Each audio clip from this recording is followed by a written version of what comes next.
Сәлеметсіздер ме? Бүгін сіздермен бірге Pinduoduo қосымшасында өзімізге керек затымызды өзімізге түсінікті тілде іздейтін боламыз. Яғни қазақша немесе кириллша жазып, мысалы өзімізге түс қағаз деп обойды айта береміз ғой. Соны обой деп іздеп қарайық. Обой. Бұны бұрын біз Қытай тілінде жазу керек болатынбыз. Ол үшін Яндекске барып, Гуглға барып, обойды қалай жазылатынын бәрін копировать етіп әкеліп қоятын едік. Енді осылай обой деп жазсаңыздар, осылай шығарып береді. Енді басқа нәрсені іздеп көрейік. Енді обой дедік па? Ыдысты көрейік. Ыдыстар.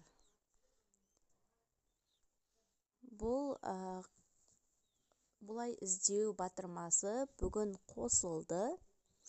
Инэкспорт каргосы дәл осылай қазақ тілін енгізді. Яғни қазақстандықтардың тапсырыс беруі жоғары болғандықтан осындай қазақ тілін енгізіп отыр. Міне ыдыстар деген кезде осындай шықты. Басқа да көп деген нәрселерді сіз іздей аласыздар. Енді менің өзім жаңа көріп жатырмын. Сіздермен бірге іздеп көріп жатырмын. Бұрын міне көрсеңіздер барлығы Қытай тілінде ізделінген заттар. Енді аяқ киім деп іздеп көрейік.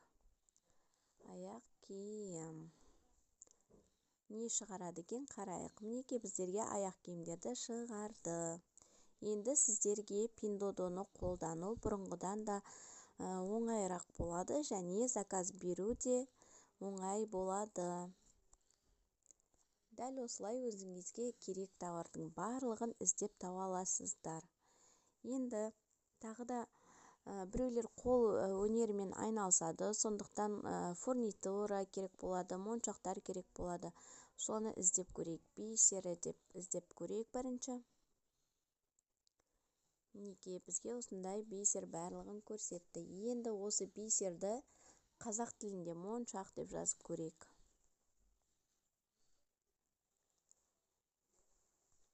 Моншақ деген енгізілмеген. Бұның не екен білмейді ау деймін. Негізі бисер деп іздесеңіз дұрыс болатын сияқты. Тағы да осылай өзіңізге керек тауарларды іздеп қарап көрсеңіздер болады. Төсек.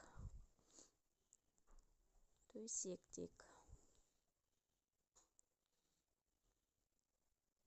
Төсек жоқ. Яғни бұны жамылғы деп іздеп көрейік.